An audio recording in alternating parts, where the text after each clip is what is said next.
You saw that A.J. Brown was out for Monday night's matchup, and you instantly ran to the waiver wire yesterday to pick up Jahan Dotson. You were hurting at wide receiver. You needed somebody to plug in. You were relying on A.J. Brown, and you did not have anybody you liked on the bench, so you picked up Jahan Dotson, and you're wondering what to do with him now. Should I actually start him? Should I roll with this? Or should I have him stashed? What should I be doing with Jahan Dotson? Today, we're going to cover whether or not you need him for fantasy football, the good, the bad, the ugly, the advanced analytics, so you can make the best decision for yourself. But you need to click that subscribe button right now. We're doing these deep dives every day. Whenever a player rises in value, or a player gets hurt, or a player's trending on the waiver wire, we do a deep dive on that player, and it might be multiple times during the season, so you can get that advanced analytics, those numbers, to make the sound decision for yourself, to add that player, to roster that player, to start that player, whatever you need to do. Today we're talking about Jahan Dotson. A lot's going on here in Philly, but A.J. Brown's out. He is out. He is not playing tonight, so that's going to shake some stuff up. And a lot of people are looking at Jahan Dotson.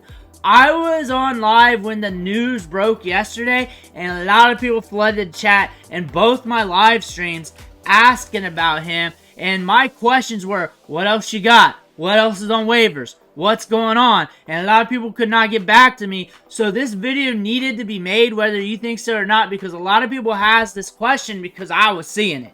I was seeing it on live here, and Dotson here is an interesting prospect, and he's on an interesting depth chart here, because after A.J. Brown and Devonta Smith, it's very ambiguous, and he was a first-round pick with the Commanders, got traded just a little bit ago. We have good speed to him, works out of the slot with good sticky hands, a decent route runner, and you're looking at what he did with Philly in week 1.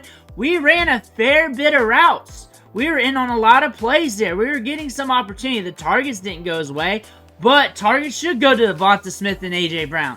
Targets should go to Dallas Goedert. Target should go to Saquon Barkley. But what does this team look like when one of those Haas wide receivers are out? And Jahan Dotson hasn't been the most productive prospect, but he has been productive in spurts, especially during his rookie year.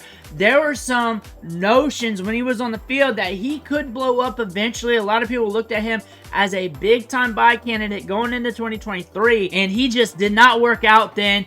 But he was on the field, he was running routes, and the offense was very weird for Washington. Then we get to 2024, and things were looking weird again this offseason, especially in preseason and training camp. We were expecting him to just play in the slots. That's what it looked like per the snaps. But he gets traded to Philly, and our first game with Philly, we run a 61.5% route participation rates. We get one target. We're on the field. We're running snaps. We're getting opportunity. We're on the field in our first game. We're only with the team for just a couple weeks, but we're also getting some run.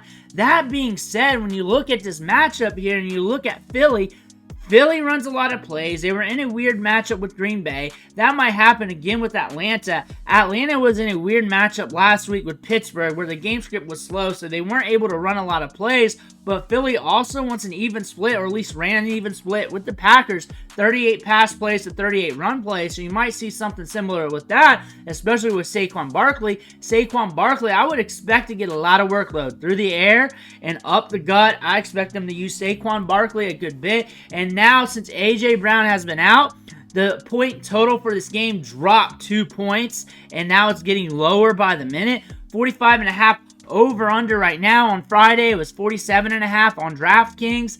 They are expecting this game to be lower scoring. This might hit the under if it does. However, there is some firepower on both teams. It just has to come to fruition, and this could be a game that could be very fascinating for fantasy football. But the Falcons are tough against wide receivers.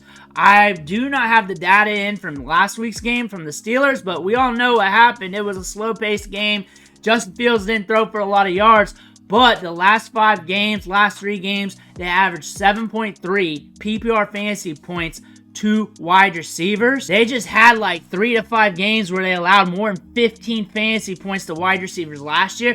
This is a scary matchup right now for an anti-layer wide receiver like Jahan Dotson. He's a guy that if you're looking at him versus a batch of wide receivers, you're too scared to start. You're too scared to put him in there. You're probably going the other way. Like he's in Rashad Bateman territory in the rankings, even though he got moved up a little bit. He's in a good matchup per the game script, but maybe the defensive front here slows things down because Atlanta did make some upgrades as well. This could be a scary matchup for an anti-layer player. However, when you look at Jahan Dotson in this matchup, he should be running a lot of routes. He should be getting some sort of opportunity. And if he scores, that's where he can help you in fantasy. But you're not counting on him to rack up targets, rack up catches, rack up yards. You're hoping he crosses the goal line. You're good to go. You don't need him. And we know this. You already knew this before you watched the video. You just wanted to see what I was going to say. But if you're good to go, you don't need him. But good luck if you do. Good luck if you do. This is a hope and prayer situation. I totally understand that. But Jahan Dotson has touchdown upside, and he's going to run some routes. I expect the ball to go to Saquon Barkley a bit. I expect Saquon Barkley get ran ragged. I expect Devonta Smith to face tough coverage, but still get some opportunity. He may not hit to his upside, but he's going to face tough coverage.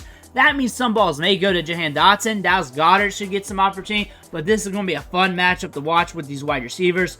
Good luck with this. If you picked them up and you're planning to start, there's some more information for you. Make sure to hit that subscribe button on the way out, though. I want to thank you for watching. Catch you on the next video.